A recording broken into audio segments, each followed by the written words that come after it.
Assalamualaikum semuanya. Semoga kalian semua dalam keadaan sehat dan dilancarkan rezekinya. Amin ya robbal alamin. Alkisah, Abu Nawas memiliki usaha baru. Ia membuat berbagai macam perlengkapan dapur seperti wajan, periuk, dan sejenisnya. Namun dari usaha yang dijalankan, ia hanya memperoleh sedikit keuntungan. Beda dengan kawan-kawannya yang mengelola kebun sayuran. Mereka memperoleh keuntungan yang berlimpah. Meski demikian, Abu Nawas tetap bersyukur dengan rezeki yang ia dapatkan. Pada suatu hari, kawan-kawannya ini berkumpul di sebuah warung, tempat di mana biasa Abu Nawas nongkrong.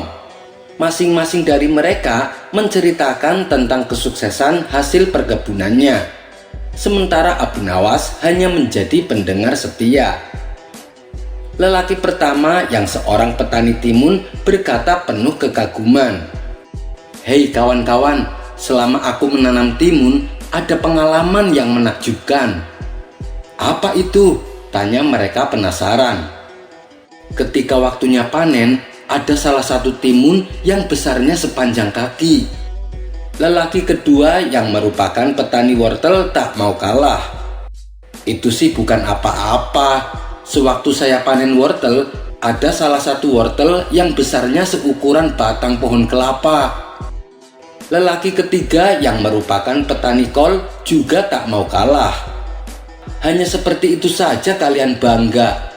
Kalau dibandingkan dengan pengalamanku, kalian pasti akan kalah." "Oh ya? Memangnya apa pengalamanmu?" tanya mereka tak percaya. "Ketika waktunya panen, ada salah satu kol yang besarnya seukuran domba. Kalau kalian tidak percaya, datang saja ke rumahku. Kalian akan melihatnya sendiri," jawabnya mencoba meyakinkan. "Wah, tidak disangka ya. Ternyata kita sama-sama punya pengalaman yang menakjubkan," kata salah satu dari mereka.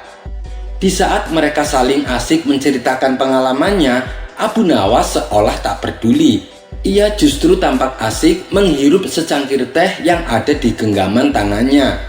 Mereka lalu menatap ke arah Abu Nawas dan bertanya, "Hei Abu Nawas, bagaimana denganmu? Apa pengalaman menakjubkan selama membuat perlengkapan dapur?" Abu Nawas pun menoleh dan mengalihkan pandangannya kepada kawan-kawannya itu. "Kalian bertanya padaku, coba diulangi. Tadi aku kurang memperhatikan," pinta Abu Nawas. "Selama kamu membuat peralatan dapur, pengalaman menakjubkan apa yang pernah kau alami?"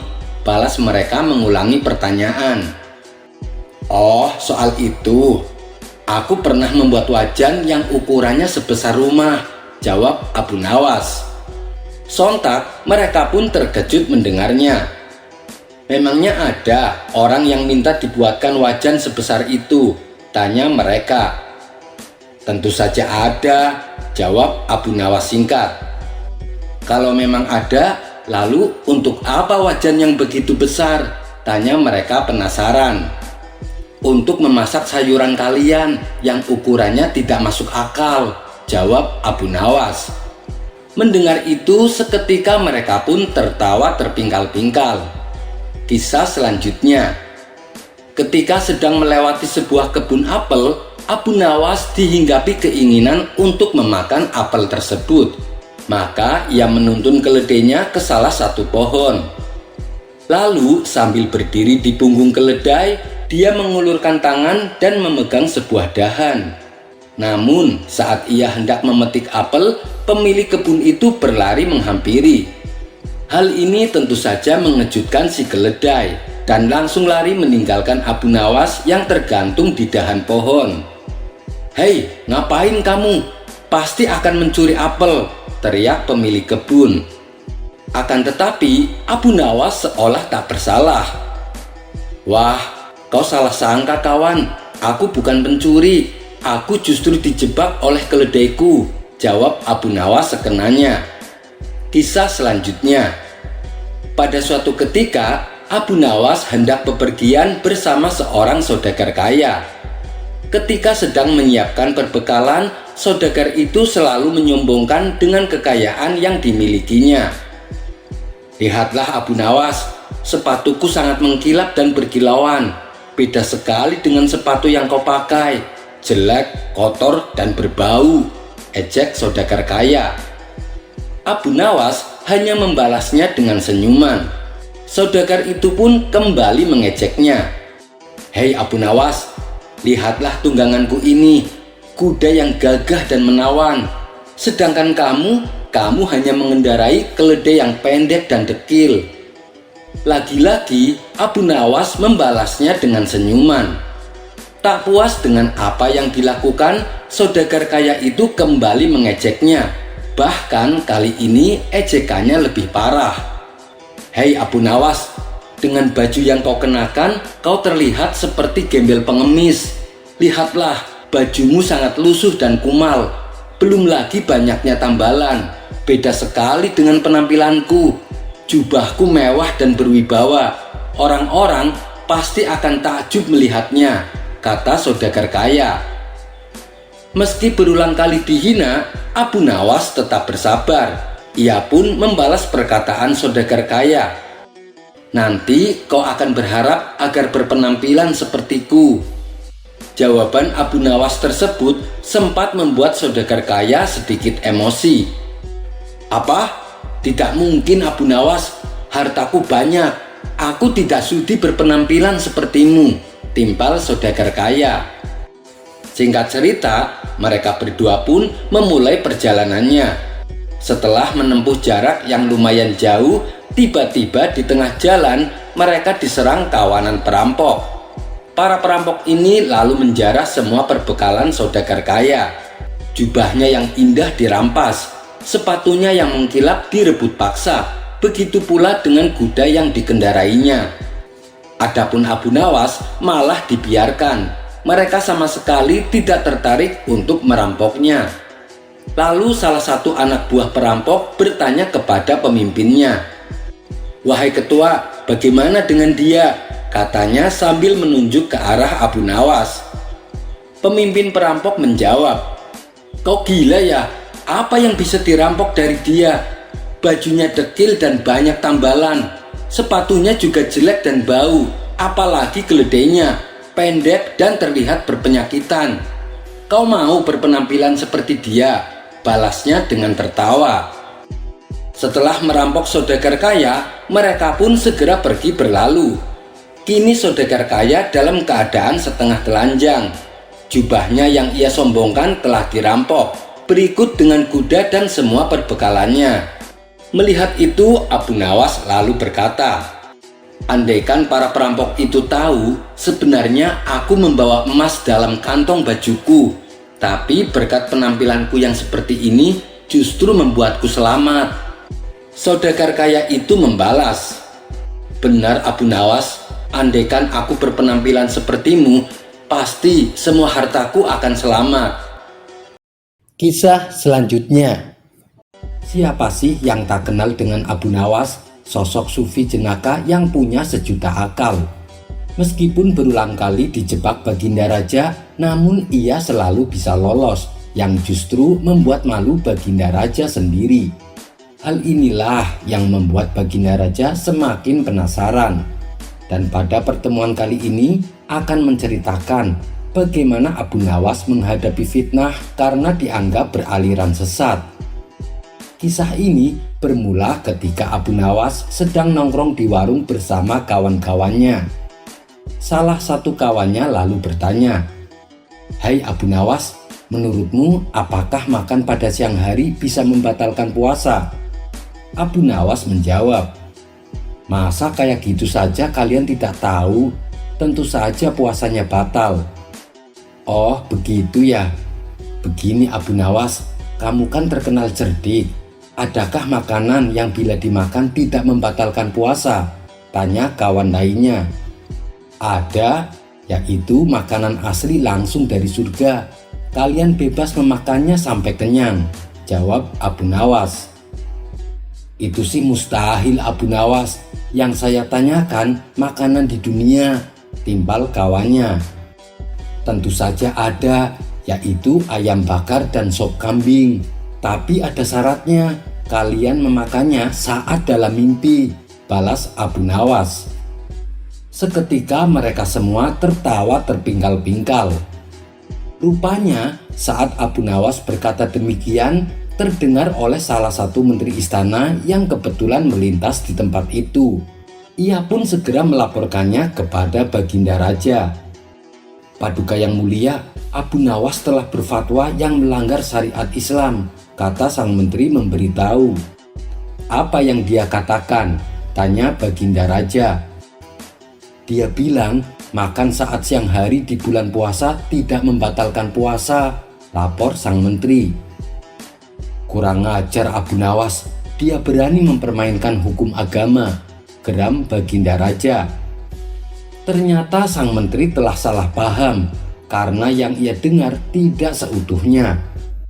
Paduka yang mulia, saya punya cara untuk membuktikan kesesatan Abu Nawas. Dengan begitu, Paduka bisa langsung menghukumnya, kata sang menteri. Oh ya, apa rencanamu? Tanya Baginda Raja. Saya akan pura-pura mati dan suruh Abu Nawas untuk sholat jenazah. Biasanya orang yang beraliran sesat sholatnya pasti beda dengan ajaran Islam, ujar sang menteri. Baik, saya setuju, sahut Baginda Raja. Pada keesokan harinya, rencana pun disusun dengan matang, lalu dipanggillah Abu Nawas ke istana. Beberapa pengawal istana lalu mendatangi rumahnya. Tuan Abu, Anda diperintah datang ke istana, kata salah satu pengawal. Ada kepentingan apa? Tanya Abu Nawas. Tuan Menteri meninggal dan Tuan Abu disuruh datang untuk melayat, jawab si pengawal. Meninggal? Kalau tidak salah, kemarin saya lihat dia melintas di depan warung. Saat itu saya sedang ngobrol dengan kawan-kawanku, jadi saya tidak terlalu menghiraukannya. Ajal manusia memang tidak ada yang tahu, ujar Abu Nawas. Benar Tuan Abu, saya sendiri juga heran. Padahal kemarin saya lihat dia melaporkan Tuan Abu kepada Baginda Raja karena dianggap beraliran sesat. Tapi sehari setelah itu dia ternyata meninggal, timbal si pengawal. Sesat? Sesat bagaimana maksudnya? Tanya Abu Nawas terkejut. Tuan Menteri bilang kalau Tuan Abu menghalalkan makan di siang hari saat bulan puasa, kata si pengawal memberitahu. Ya sudahlah, orangnya juga sudah mati. Ayo kita ke sana sekarang, ajak Abu Nawas. Singkat cerita, sampailah Abu Nawas ke istana. Ketika ia memasuki aula kerajaan, terlihat sosok jenazah di dalam keranda. Tapi yang membuat Abu Nawas curiga, kenapa kerabat keluarga sang menteri tidak ada yang hadir, terutama istri dan anak-anaknya. Kemudian Baginda Raja menyuruh Abu Nawas untuk segera mensolati jenazah sang menteri. Mari Paduka, kita sholat sama-sama, ajak Abu Nawas. Kamu saja, aku sudah mensolatinya, tolak Baginda Raja. Ini tidak seperti biasanya, padahal setiap kali ada pejabat istana yang meninggal, Baginda Raja pasti sholat jenazah bersamaku, kata Abu Nawas dalam hati. Hal ini membuatnya semakin bertambah curiga. Pasti ada sesuatu yang tidak beres, pikir Abu Nawas. Akhirnya Abu Nawas pun sholat jenazah sendirian. Dan tiba-tiba saat ia sholat jenazah, Abu Nawas menambahkan ruku dan sujud. Setelah selesai menjalankan sholat jenazah, Baginda Raja pun kemudian berkata, Hai Abu Nawas, kenapa kau menambahi ruku dan sujud? Itu menyalahi aturan agama. Dengan entengnya Abu Nawas membalas, Saya tahu Paduka, tapi dosa menteri ini sangat banyak. Dosanya tidak akan terampuni kalau cara sholat jenazahnya biasa saja. Coba Paduka Raja pikirkan, dia telah memfitnah saya beraliran sesat, padahal dia tidak mendengarnya secara utuh. Kemudian Abu Nawas menjelaskan duduk permasalahan yang sebenarnya. Mendengar hal itu, Tuan Menteri yang berpura-pura mati langsung bangkit berdiri. "Kurang ajar kau Abu Nawas, justru kamu yang dosanya sangat banyak," bentak Tuan Menteri tak terima. "Lihatlah Paduka, jenazahnya hidup kembali," teriak Abu Nawas sambil berlari berpura-pura ketakutan. Sementara Baginda Raja spontan tertawa terpingkal-pingkal dengan ulah Abu Nawas ini. Kisah selanjutnya. Dikisahkan, Abu Nawas pergi keluar kota untuk menemui sahabatnya. Kedatangan Abu Nawas ini tentu disambut dengan hangat. "Wahai sahabatku, gimana kabarnya?" tanya Abu Nawas. "Alhamdulillah, saya sehat walafiat. Mari silahkan masuk Abu Nawas," sambut kawannya. Setelah lama berbincang-bincang, kemudian sahabatnya ini mengajak Abu Nawas jalan-jalan. "Ayolah kita jalan-jalan, saya juga ingin mencari udara segar," kata Abu Nawas. Mereka berdua lantas jalan-jalan menyusuri kota sahabatnya. "Di kota ini sekarang ramai Abu Nawas, tidak seperti dulu waktu kamu kesini," ujar sahabatnya. "Kamu benar, banyak sekali perubahan. Suasana di kotamu sekarang menjadi ramai sekali," gumam Abu Nawas. Hingga akhirnya sampailah mereka berdua di sebuah pasar burung. Di sana Abu Nawas melihat ada seekor burung dijual dengan harga yang cukup mahal. Dalam hati ia berkata, "Beruntung sekali penjualnya, burung sekecil itu bisa laku dengan harga mahal," pikir Abu Nawas. Untuk memastikannya, Abu Nawas lalu mendatangi si pembeli. "Hai kawan, berapa harganya?" tanya Abu Nawas. "Saya membelinya 100 dinar," jawab orang tersebut. "100 dinar? Burung sekecil itu kau beli dengan harga 100 dinar? Apa kamu tidak menyesal?" tanya Abu Nawas kembali. "Ya tidaklah, menurutku harga segitu sudah layak," balas orang tersebut. "Aneh sekali, apa mungkin di kota ini hewan harganya mahal?" pikir Abu Nawas. Setelah selesai jalan-jalan, kemudian Abu Nawas pamit pulang kepada sahabatnya. Sesampainya di rumah, ia terus memikirkan kejadian yang ia lihat di pasar burung. "Aku tidak habis pikir, kenapa burung sekecil itu bisa laku dengan harga yang mahal. Oh iya, bukankah aku punya seekor ayam? Kalau aku jual di sana, pasti harganya akan mahal. Karena ayamku tubuhnya lebih besar dan lebih banyak dagingnya," pikir Abu Nawas. Keesokan harinya, Abu Nawas kembali berangkat menuju kota sahabatnya dengan membawa seekor ayam. Tapi kali ini ia tidak mampir ke rumah sahabatnya, melainkan ia langsung menuju pasar hewan. Setibanya di sana, Abu Nawas menawarkan ayamnya kepada orang-orang dengan harga 200 dinar. "Berapa harganya tuan?" tanya salah satu pembeli. "Murah kawan, hanya 200 dinar," jawab Abu Nawas. Si pembeli tentu saja kaget mendengarnya. Ia pun langsung meninggalkan Abu Nawas tanpa menawarnya. Hingga waktu menjelang siang, ayam Abu Nawas tak kunjung laku. Tidak ada satupun yang berminat membeli ayam milik Abu Nawas. Rata-rata mereka menawarnya hanya dengan harga 5 dinar. Hal ini membuat Abu Nawas kecewa. Lalu ia meluapkan kekesalannya kepada orang-orang di pasar. "Apa-apaan ini? Kemarin aku melihat ada seekor burung bisa laku 100 dinar. Tetapi ayam milikku yang begini indah dan ukurannya jauh lebih besar ditawar hanya 5 dinar, teriak Abu Nawas. Sontak orang-orang pun terkejut dengan teriakan Abu Nawas. "Ada apa tuan? Jangan teriak-teriak seperti itu, nanti orang-orang pada ketakutan," ujar salah satu warga. Kebetulan sahabat Abu Nawas melintas di tempat itu. Ia pun segera menghampirinya. "Tenanglah Abu Nawas, ada apa ini?" tanya sahabatnya. Kemarin waktu kita jalan-jalan ke pasar ini, aku melihat ada seekor burung kecil laku dengan harga 100 dinar.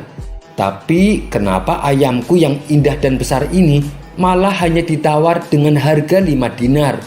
Ini kan aneh, ujar Abu Nawas. Oh, burung yang kemarin itu. Kamu salah paham, Abu Nawas. Itu bukan burung biasa. Burung itu adalah burung beo. Keistimewaan burung beo bisa bicara seperti manusia. Jadi wajar kalau harganya mahal.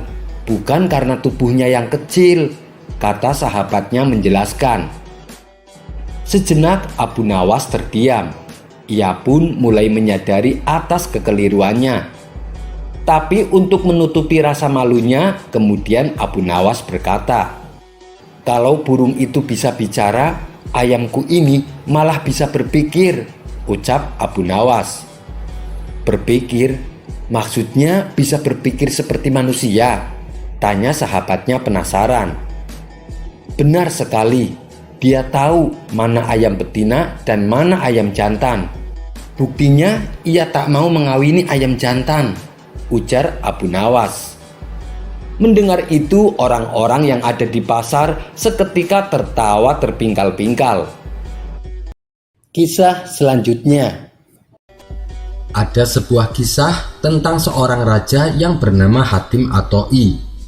Dia adalah raja yang adil dan dermawan dan rela berkorban demi rakyatnya.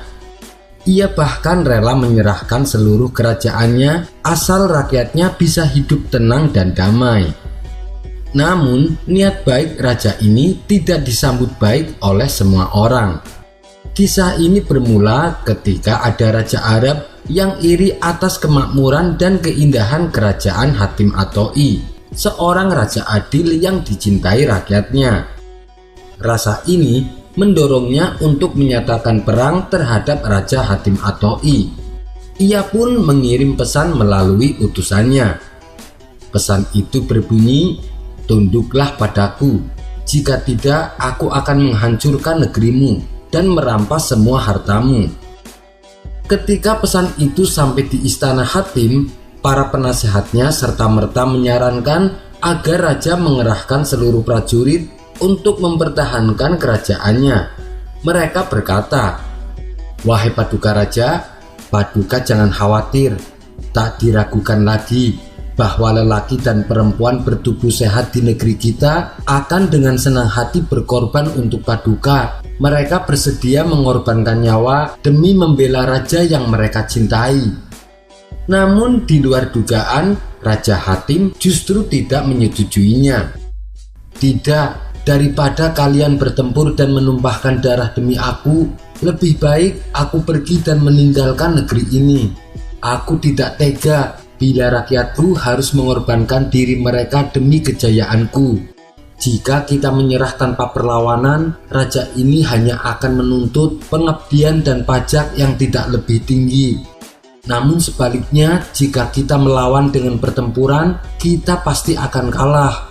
Dan ketika kita kalah, sesuai dengan kebiasaan perang, raja ini akan merampas harta kalian tanpa tersisa sedikit pun," tutur Raja Hatim. Tak berapa lama kemudian, Raja Hatim dan seorang pengawal kepercayaannya mengasingkan diri di sebuah gua dekat pegunungan.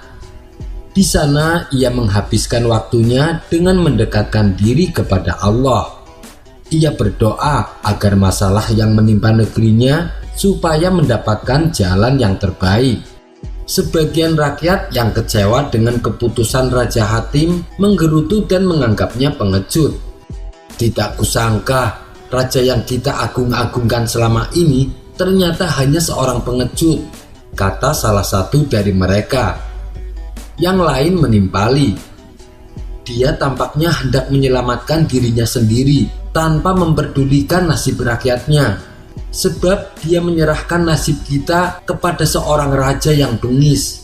Bisa saja nanti kita menjadi budak dari raja yang tidak kita kenal ini." Tetapi sebagian rakyat yang lain, mereka sangat terharu atas pengorbanan rajanya yang merelakan kekayaan dan kedudukannya demi keselamatan mereka. Pada akhirnya, Raja Zalim beserta ribuan pasukannya berhasil merebut kerajaan Hatim At-Ta'i. Dan sesuai dugaan Raja Hatim sebelumnya, Raja Zalim tersebut tidak memungut pajak lebih tinggi dari yang biasa dipungut oleh Raja Hatim. Namun, meskipun telah berhasil merebut kerajaan, ada satu hal yang mengganggu pikiran raja yang bengis itu, yaitu desas-desus orang banyak yang menyatakan bahwa negeri yang baru dimilikinya merupakan buah kemurahan hati Raja Hatim. Dalam hati, Raja Zalim itu berkata, "Kalau begini caranya, aku tidak bisa menjadi raja sejati atas negeri ini. Aku harus menangkap Raja Hatim, karena selama ia masih hidup, sebagian rakyat masih akan setia kepadanya. Mereka tidak akan sepenuhnya tunduk kepadaku, meskipun mulut mereka mengatakan akan tunduk dan setia kepadaku." Ia pun lalu mengumumkan, barang siapa yang menyerahkan Raja Hatim akan mendapat hadiah 5.000 keping emas. Adapun Raja Hatim yang sedang menyendiri di dalam gua tidak mengetahui perihal sayembara tersebut. Sampai pada suatu hari, ketika ia duduk di mulut gua, ia mendengar percakapan antara penebang kayu dan istrinya. Penebang kayu itu berkata, "Wahai istriku, sekarang aku sudah tua dan kau masih sangat muda. Sementara kita memiliki anak yang masih kecil, dan aku merasa hidupku sudah tidak akan lama lagi. Seandainya kita bisa menemukan Raja Hatim dan menangkapnya, kita akan memperoleh hadiah 5.000 keping emas dari raja yang baru itu, dan masa depan kalian tentu akan terjamin." Istrinya menjawab, "Wahai suamiku, yang kau katakan itu memalukan. Lebih baik aku dan anak kita kelaparan daripada tangan kita bernodakan darah dari orang yang paling murah hati sepanjang masa, yang mengorbankan segalanya bagi kebaikan kita." Lelaki penebang kayu membalas, "Bagaimanapun aku punya tanggung jawab. Lagi pula dari hari ke hari semakin banyak orang yang menganggap hakim itu pengecut, dan saat ini mereka pasti sedang mencari keberadaannya." Setelah mendengar percakapan keduanya, Raja Hatim segera menghampiri mereka. "Aku adalah Hatim. Serahkan aku pada raja baru itu dan ambil uang hadiahmu," kata Raja Hatim. Melihat kehadiran Raja Hatim yang tiba-tiba membuat keduanya terkejut. Penebang kayu itu pun merasa malu. Ia tak menyangka betapa besar pengorbanan rajanya. Ia rela ditangkap agar keluarga penebang kayu bisa mendapatkan kehidupan yang lebih layak. Hingga tak terasa, air mata si penebang kayu menetes. "Tidak, wahai Paduka yang mulia, hamba tak mungkin tega menyerahkan Paduka," kata penebang kayu menahan tangisnya. "Kalau kau tidak menyerahkanku, aku akan menyerahkan diriku pada raja dan mengaku bahwa kau telah membantuku bersembunyi. Dengan begitu kau akan dihukum karena berkhianat," ucap Raja Hatim. Akan tetapi suami istri tersebut tetap tidak mau melakukannya. Di saat mereka berbicara, datang sekelompok orang yang sedang memburu dan mencari keberadaan Raja Hatim. Begitu mengetahui ada Raja Hatim, mereka segera menangkapnya dan dibawa ke istana. Adapun lelaki si penebang kayu mengikutinya dari belakang dengan perasaan sedih. Ketika sampai di istana, masing-masing orang dalam kelompok tersebut mengaku dirinya sebagai penangkap Hatim. Akan tetapi Hatim membaca keraguan pada diri raja yang zalim itu. Ia pun meminta izin untuk berbicara. "Ketahuilah wahai raja, aku ditangkap oleh lelaki penebang kayu ini, bukan oleh kelompok orang itu. Karena itu berilah kepada orang tua ini hadiahnya, dan lakukan apa yang kau mau atas aku." Mendengar hal itu, si penebang kayu maju dan mengatakan kepada sang raja zalim bahwa Hatim telah menyerahkan dirinya sendiri, bukan ditangkap. Ia juga menjelaskan bahwa Hatim rela berkorban agar ia dan keluarganya memperoleh hadiah. Raja zalim itu merasa takjub dengan pengorbanan Hatim. Wajar bila ia sangat dicintai rakyatnya. Dan Raja zalim itu juga merasa bahwa ia tak pantas memimpin negeri tersebut karena ia tak mungkin bisa menandingi ketulusan dan pengorbanan untuk rakyatnya. Akhirnya, ia memutuskan untuk menarik mundur semua ribuan pasukannya dan mengembalikan tahta kerajaan kepada Hatim at-Tha'i. Kisah selanjutnya. Dikisahkan pada suatu hari Raja Fir'aun yang mengaku Tuhan kedatangan seorang pemuda di istananya. Pemuda tersebut datang dengan membawa buah anggur sebagai persembahan. Saat buah anggur sudah berada di tangan Fir'aun, si pemuda kemudian berkata, "Paduka Raja, bukankah Paduka Raja adalah Tuhan?" Tanya si pemuda. "Benar, memangnya kenapa? Kau tidak mau mengakui saya sebagai Tuhan?" Kata Fir'aun balik bertanya. "Saya hanya ingin pembuktian. Kalau Paduka memang Tuhan, ubahlah anggur itu menjadi emas," ucap si pemuda. Mendengar ucapan tersebut, seketika Raja Fir'aun langsung terkejut. Ia tak menyangka sama sekali dengan permintaan si pemuda. Sejenak Raja Fir'aun terdiam. Kemudian ia pun kembali berkata, "Beri aku waktu 1 hari." Maka pulanglah si pemuda meninggalkan istana Raja Fir'aun. Selepas kepergian si pemuda, Fir'aun masih terus berpikir bagaimana caranya merubah anggur menjadi emas. Ketika malam tiba, Fir'aun pun masuk ke dalam kamar untuk beristirahat. Namun, semalaman ia tak dapat tidur karena masih memikirkan cara untuk mengabulkan permintaan si pemuda. Di saat tengah kebingungan, tiba-tiba pintu kamarnya diketuk. "Siapa itu?" tanya Raja Fir'aun. Ternyata yang mengetuk pintu adalah iblis. Kemudian iblis masuk ke dalam kamar Fir'aun dan berkata, "Tuhan macam apa kau ini? Ada orang di balik pintu saja kau tidak tahu." Melihat ada setangkai anggur di kamarnya, iblis segera mengusapnya. Seketika itu, setangkai anggur tersebut langsung berubah jadi emas. Tentu saja hal ini membuat Raja Fir'aun terkejut dan tak bisa berkata apa-apa. Lalu iblis menatap Raja Fir'aun dengan tatapan yang sangat tajam. "Aku yang punya kekuatan seperti ini saja tidak pantas jadi hamba Tuhan. Bagaimana bisa kau yang lemah ini mengaku Tuhan?" kata iblis kepada Raja Fir'aun. Iblis pun kemudian beranjak pergi meninggalkan kamar Raja Fir'aun. Tapi saat iblis hendak keluar, Raja Fir'aun sempat mencegahnya dengan satu pertanyaan. "Mengapa kau dulu tak mau bersujud kepada Adam?" tanya Raja Fir'aun. Mendapat pertanyaan tersebut, iblis berbalik badan untuk menjawab, "Karena aku tahu di antara keturunannya ada orang semacam kamu." Iblis pun segera pergi berlalu meninggalkan Raja Fir'aun. Dalam ajaran Islam, iblis dan Fir'aun adalah dua sosok makhluk terlaknat yang akan kekal di dalam neraka.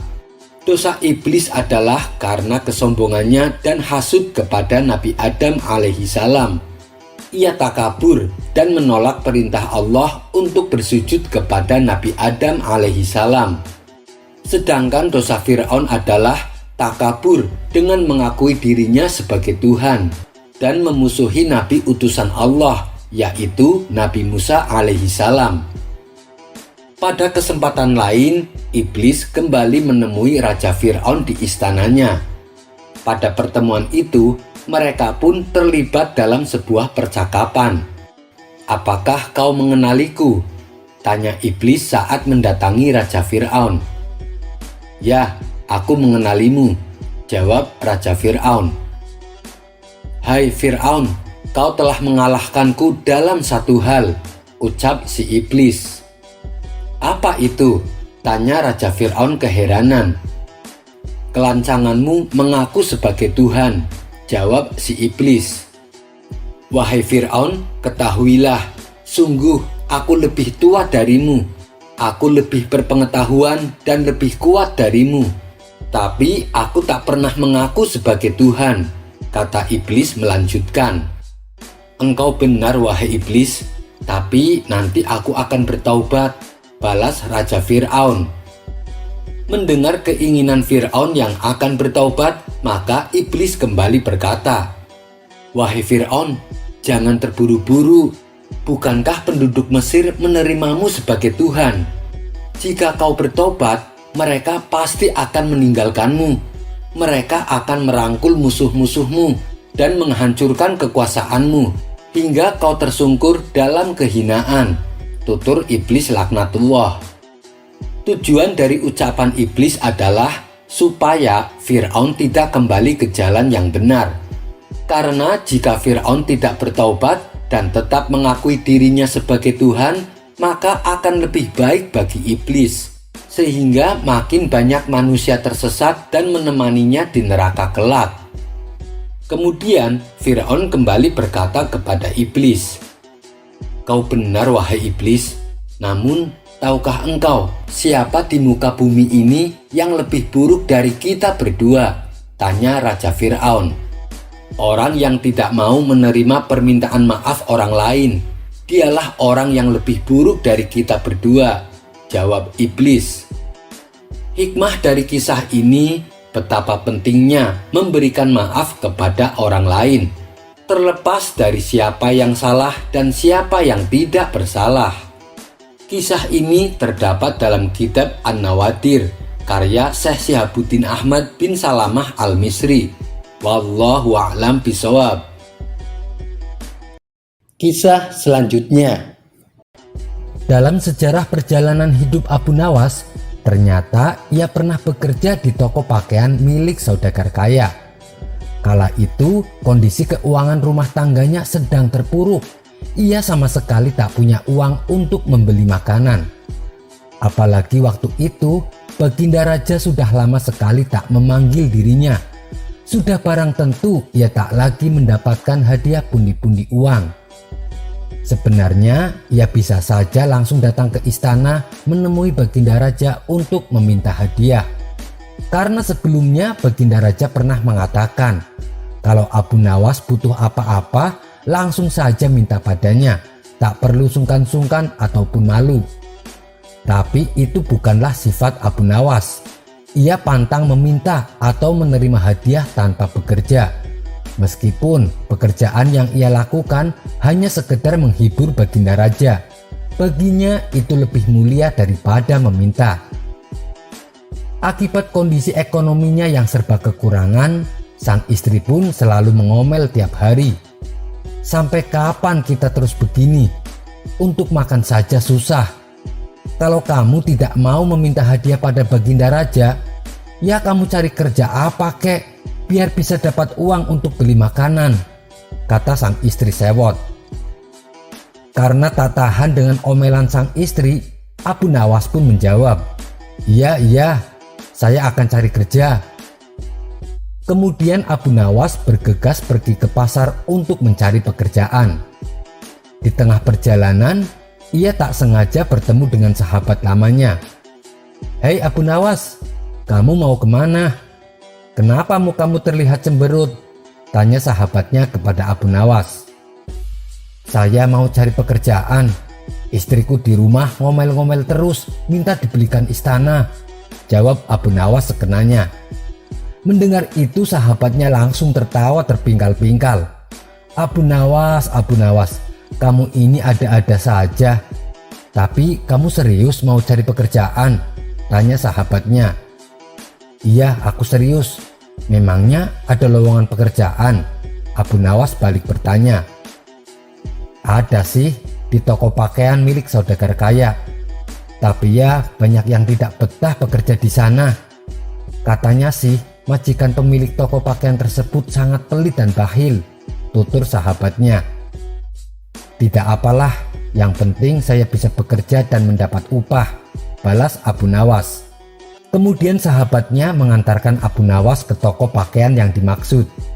Singkat cerita, Abu Nawas diterima kerja di toko tersebut.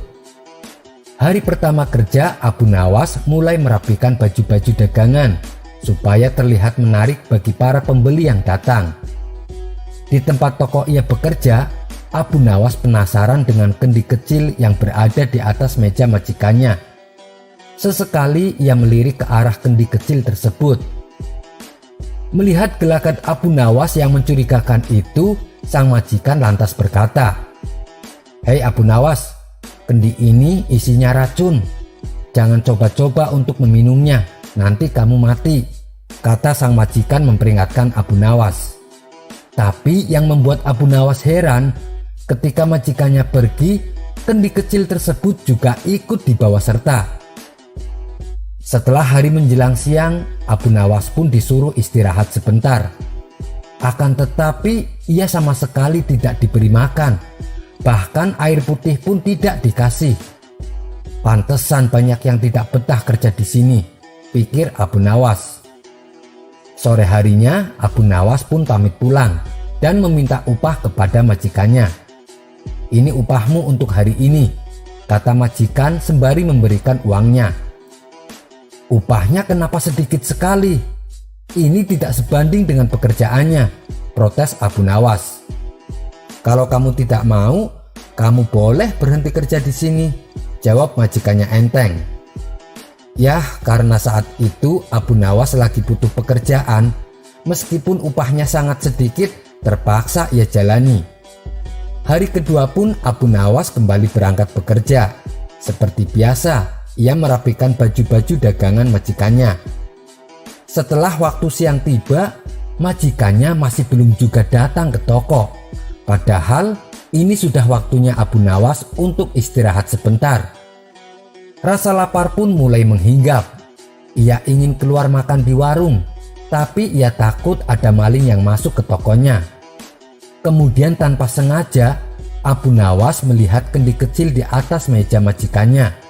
Rupanya kemarin sang majikan lupa membawa pulang kendi tersebut. Karena penasaran, Abu Nawas lalu membukanya. Dan ternyata kendi itu berisi madu yang manis dan lezat. Seketika muncul ide jahil Abu Nawas untuk mengerjai majikannya yang super pelit tersebut.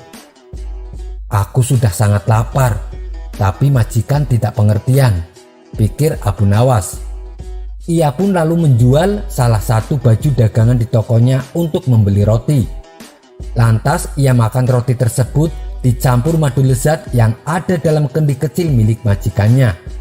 Tidak tanggung-tanggung, Abu Nawas menghabiskan semua madu di dalam kendi dengan roti yang dibelinya. "Akhirnya aku merasakan kenyang juga," kata Abu Nawas puas.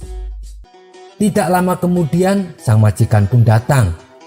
Bukannya menyuruh Abu Nawas untuk istirahat sebentar, ia malah meneliti satu persatu baju dagangannya. Sang majikan pun tersadar kalau baju dagangannya kurang satu. Ia juga dikejutkan kendi madu miliknya sudah terbuka dalam keadaan kosong. "Abu Nawas, apa yang telah terjadi? Kenapa bajunya kurang satu dan kendi madunya juga kosong?" tanya sang majikan geram. "Maaf tuan, tadi ada yang mencuri pakaian. Lalu karena aku takut dimarahi tuan, jadi aku putuskan untuk bunuh diri dengan meminum racun di dalam kendi itu," jawab Abu Nawas polos. Sontak saja jawaban Abu Nawas itu membuat majikannya semakin geram. Sedangkan Abu Nawas langsung meninggalkan toko tersebut dan tidak mau bekerja lagi di tempat itu. Kisah selanjutnya. Keusilan Baginda Raja terhadap Abu Nawas seakan tiada habisnya. Meskipun berulang kali gagal mengerjai Abu Nawas, Baginda Raja tak pernah berhenti mencobanya. Pernah suatu hari, Baginda Raja perintahkan Abu Nawas untuk membawakan seekor singa ke istana. Singa yang dibawanya haruslah kuat dan ganas. Tentu saja keinginan raja yang membahayakan itu sempat membuat Abu Nawas ketakutan. Ampun Paduka yang mulia, apa tidak ada tugas yang lain saja? Kata Abu Nawas.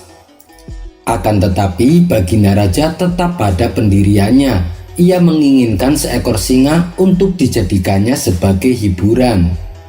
Aku beri kamu waktu seminggu untuk menyelesaikan tugasmu, tutur Baginda Raja. Dalam hati Abu Nawas berkata, bisa-bisa malah aku yang mati diterkam singa. Namun namanya saja Abu Nawas, ia punya sejuta akal agar bisa menjalankan perintah rajanya, meskipun tugas tersebut sangatlah berbahaya. Esok harinya Abu Nawas datang ke istana dengan membawa seekor singa. Tapi singa yang dibawanya berbadan kurus dan lemah. Jangankan untuk menerkam, untuk berjalan saja singa tersebut harus digendong. Kemudian Abu Nawas memasuki istana dan membawanya ke hadapan Baginda Raja. Hai Abu Nawas, mengapa kau bawa seekor singa yang lemah itu? Aku memerintahkanmu untuk membawa singa yang kuat dan ganas, kata Baginda Raja kecewa. Abu Nawas dengan tenang menjawab, Paduka yang mulia, singa ini sebenarnya sangatlah kuat dan ganas. Namun dia telah mendengar tentang kemuliaan dan kehebatan Paduka, sehingga ia pun merasa takut untuk berada di dekat Paduka. Oleh karena itulah, begitu dia mendengar bahwa aku akan membawanya ke istana Paduka, dia langsung berpura-pura sakit. Mendengar hal itu, seketika Baginda Raja dan para menteri istana tertawa terpingkal-pingkal. Akhirnya, berkat kecerdikan Abu Nawas, ia berhasil menjalankan tugasnya. Kisah selanjutnya. Karena kondisi ekonomi pasar sedang lesu, Abu Nawas terpaksa berhenti jualan kayu untuk sementara. Ia pun lalu memberitahu kepada istrinya, kalau kamu berhenti jualan, lalu kita membeli makanan pakai apa? Tanya sang istri. Jangan khawatir, nanti aku akan ke pasar untuk mencari pekerjaan, jawab Abu Nawas. Kemudian berangkatlah Abu Nawas. Setibanya di pasar, ia mendatangi tiap-tiap toko menanyakan lowongan pekerjaan. Namun tak ada satupun toko yang berkenan. Alasan mereka hampir sama, yaitu toko sedang sepi. Bahkan ada beberapa toko yang terpaksa memberhentikan karyawannya karena tak mampu menggajinya. Setelah usahanya mencari pekerjaan tak membuahkan hasil, Abu Nawas pun memutuskan untuk pulang. Ketika ia berjalan melewati alun-alun, ia melihat banyak orang berkumpul. Ternyata sedang ada pertunjukan sirkus di sebuah gedung di tengah alun-alun. Dan untuk bisa menyaksikannya, orang-orang rela antri membeli tiket masuk. Setelah pertunjukan selesai, Abu Nawas menghampiri si pemilik sirkus. Tuan, apakah Tuan butuh karyawan? Saya siap bekerja untuk Tuan, kata Abu Nawas. Oh iya, kebetulan sekali. Saya sedang butuh seorang karyawan, tapi ada syaratnya, sahut si pemilik sirkus. Apa syaratnya Tuan? Tanya Abu Nawas. Kamu harus bisa bertingkah seperti monyet, jawab si pemilik sirkus. Sontak Abu Nawas terkejut dan heran. Memangnya pekerjaan macam apa yang akan Tuan berikan? Tanya Abu Nawas kembali. Begini, monyet saya yang biasa atraksi di pertunjukan sirkus tempo hari kabur dan entah kemana. Aku ingin kamu menggantikan posisi dia. Nanti kamu akan mengenakan kostum persis seperti monyet. Jadi tidak ada penonton yang curiga. Bagaimana? Apa kamu sanggup? Tanya si pemilik sirkus. Sejenak Abu Nawas terdiam. Ia mau menolak tapi bingung. Karena cuman ini satu-satunya lowongan pekerjaan. Tapi bagaimana dengan bayarannya Tuan? Mengingat ini bukanlah pekerjaan mudah, tanya Abu Nawas. Sekali pertunjukan, aku akan membayarmu 10 dinar, jawab si pemilik sirkus. Seketika Abu Nawas langsung mengiyakannya. karena bayaran 10 dinar adalah upah yang lumayan besar. Maka pada keesokan harinya, sebelum pertunjukan dimulai, Abu Nawas mendatangi gedung sirkus yang berada di tengah alun-alun.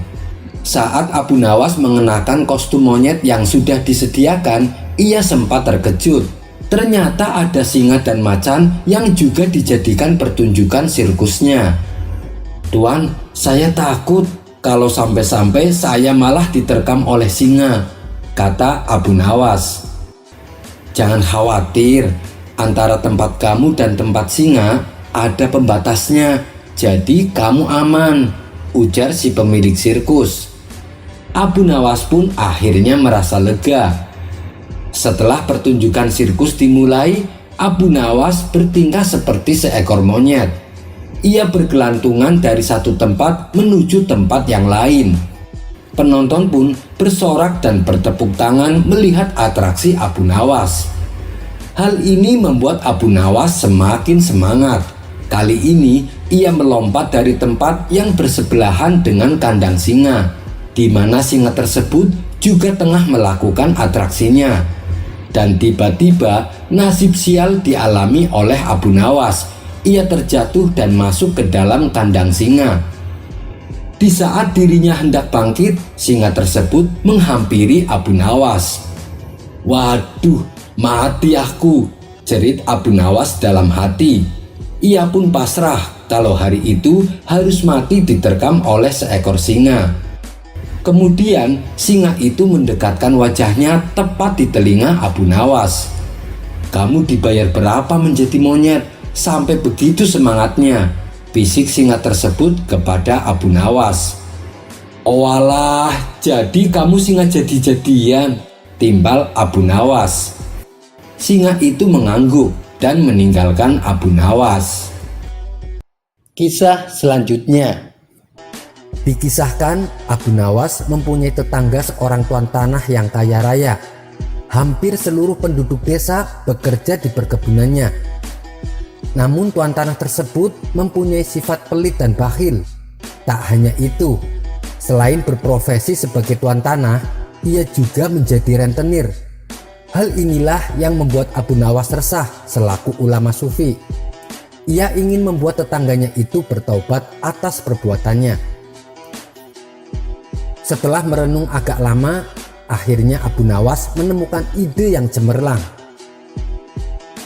Pada esok harinya, Abu Nawas menemui kawan-kawannya yang lagi tongkrongan di warung. "Tadi malam aku mimpi dapat wangsit yang tidak bisa aku tolak," ucap Abu Nawas membuka percakapan. Salah satu dari kawan Abu Nawas bertanya, "Apakah isi wangsit dalam mimpimu?" Abu Nawas menjawab, "Aku mendapatkan wangsit, apapun yang dititipkan padaku maka akan beranak." "Maksudnya bagaimana wahai Abu Nawas?" tanya mereka bingung. "Kalau kalian menitipkan padaku satu ayam, maka dalam beberapa hari ayamnya akan beranak dan ayam kalian akan menjadi bertambah. Begitu pula bila kalian menitipkan uang atau aku meminjam uang, maka beberapa hari kemudian uang kalian akan beranak dan tentunya uang kalian akan bertambah," jelas Abu Nawas. Sebagian kawannya ada yang percaya, ada juga yang tidak percaya. Jangan-jangan ini cuma akal bulus Abu Nawas untuk meminjam uang. "Nanti sore aku akan meminjami 1 ekor kambing kepadamu," ucap salah satu dari mereka. Yang lain menimpali, "Aku akan meminjamimu uang 2 dinar. "Silahkan, silahkan," dengan senang hati, balas Abu Nawas. Setelah 5 hari berlalu, ternyata benar. Kambing dan uang yang dipinjamkan kepada Abu Nawas menjadi beranak. Yang meminjami 1 ekor kambing dikembalikan Abu Nawas menjadi 3 ekor kambing. Yang meminjami uang 2 dinar dikembalikan Abu Nawas menjadi 5 dinar. Berita tentang Abu Nawas tersebut tersebar ke seluruh penduduk desa dan sampai ke telinga tuan tanah pelit yang menjadi rentenir. Dengan ditemani beberapa pengawalnya, tuan tanah itu mendatangi rumah Abu Nawas. "Wahai saudaraku Abu Nawas, Adakah keperluan yang kau inginkan? Katakan saja, nanti aku bisa meminjamimu, ucap tuan tanah merayu. Maaf tuan, kayaknya saat ini saya lagi tidak membutuhkan apa-apa, balas Abu Nawas. Baiklah, nanti kalau kamu perlu apa-apa, datang saja padaku, jangan sungkan-sungkan, timpal si tuan tanah dengan senyum yang ramah. Baik tuan, kapan-kapan saya akan ke rumah tuan, ucap Abu Nawas. Tuan tanah dan para pengawalnya pun pamit pulang meninggalkan rumah Abu Nawas.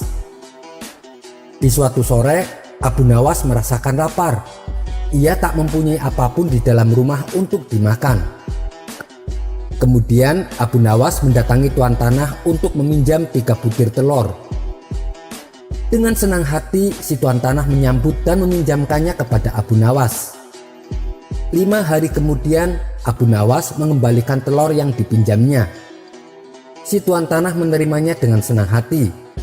Saat ia membuka bungkusan yang dibawa Abu Nawas, jumlah telurnya bertambah menjadi 5. Kok telurnya ada 5? Tanya tuan tanah pura-pura tidak tahu sembari tersenyum. Tidakkah tuan mendengar kabar? Apapun yang saya pinjam pasti beranak, ujar Abu Nawas. Si tuan tanah pun tersenyum bahagia. Ia lalu menawarkan pinjaman-pinjaman lain kepada Abu Nawas.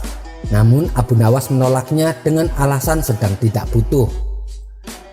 Hingga pada suatu hari, Abu Nawas kembali mendatangi tuan tanah yang kaya raya itu. Ada perlu apa wahai saudaraku Abu Nawas? Tanya si tuan tanah. Saya ingin meminjam uang 1000 dinar, jawab Abu Nawas. Jumlah uang yang terbilang cukup banyak. Dengan uang segitu bisa untuk menggaji seluruh karyawan tuan tanah selama sebulan. Tuan tanah kaya raya itu segera membuka berangkas uangnya dan meminjamkan uang sejumlah 1000 dinar kepada Abu Nawas. Ini uangnya wahai saudaraku, silahkan dibawa pulang, ucap tuan tanah sambil memberikan uangnya. Abu Nawas pun pulang dengan membawa uang 1000 dinar. Sementara tuan tanah yang pelit itu berhayal. Tidak lama lagi uangku akan bertambah banyak, ucapnya dalam hati kegirangan. Hari berganti hari. Si tuan tanah merasa tidak sabar menunggu kedatangan Abu Nawas. 5 hari berlalu, Abu Nawas masih belum juga datang. Tak terasa sudah berjalan 1 bulan dan Abu Nawas tak kunjung datang ke rumahnya. Karena tidak sabar, si tuan tanah mendatangi Abu Nawas dengan didampingi pengawalnya. Wahai Abu Nawas, sudah sebulan aku menantimu, tapi kamu malah tidak datang, kata si tuan tanah. Oh iya tuan, maafkan saya. Sebenarnya saya akan ke rumah tuan, namun saya sangat sibuk. Tapi berhubung tuan sudah ada di rumah saya, sekalian saja ada yang mau saya bicarakan, kata Abu Nawas beralasan. Tidak apa-apa wahai saudaraku, silahkan, apa yang mau engkau bicarakan, balas si tuan tanah. Begini tuan, Abu Nawas mencoba menjelaskan. Uang yang tuan titipkan padaku 3 hari kemudian mati. Boro-boro bisa beranak, yang ada malah mati tak tersisa. Apa maksudmu wahai Abu Nawas? Tanya tuan tanah penuh emosi. Kamu mau mempermainkan aku ya? Sambungnya. Tidak tuanku, tapi memang begitulah kenyataannya, balas Abu Nawas. Tak terima dengan hal itu, si tuan tanah lalu melaporkan Abu Nawas ke pengadilan. Ia menuntut Abu Nawas agar dihukum pancung karena telah menipu dirinya dengan jumlah uang yang sangat besar. Saat keduanya dihadapkan kepada hakim, si tuan tanah berkata, "Wahai hakim yang mulia, Abu Nawas telah menipuku. Katanya uang yang aku titipkan kepadanya bisa beranak, tapi kenyataannya dia menipuku dan tidak sepeser pun mengembalikan uangnya padaku. Saya minta supaya Abu Nawas dihukum pancung." Setelah mendengar kesaksian dari tuan tanah, sang hakim bertanya kepada Abu Nawas, "Benarkah seperti itu wahai Abu Nawas?" Abu Nawas menjawab, "Wahai hakim yang mulia, saya sama sekali tidak menipu dia." "Lalu kenapa kamu tidak mengembalikan uangnya?" tanya hakim. Abu Nawas kembali menjawab, Dari awal sudah saya katakan padanya, Tuan Hakim, apapun yang dititipkan padaku bisa beranak. Dan kebetulan uang yang ia titipkan padaku bukannya beranak, tapi malah mati. Dan aku tak mungkin mengembalikannya karena sudah mati. Bukankah sesuatu yang beranak pasti bisa mati? Kata Abu Nawas menjelaskan. Sang hakim manggut-manggut dan membenarkan ucapan Abu Nawas. Memang segala sesuatu yang beranak cepat atau lambat pasti akan mati. Dengan ini Abu Nawas dibebaskan dari segala tuduhan dan tidak diwajibkan untuk mengganti rugi. Mendengar keputusan itu, si tuan tanah langsung jatuh pingsan. Ia telah tertipu oleh wataknya sendiri sebagai orang yang kikir dan berprofesi sebagai rentenir. Demikianlah kisah Abu Nawas menghadapi orang pelit yang berprofesi sebagai rentenir. Sampai bertemu lagi di kisah selanjutnya. Wassalamualaikum warahmatullahi wabarakatuh.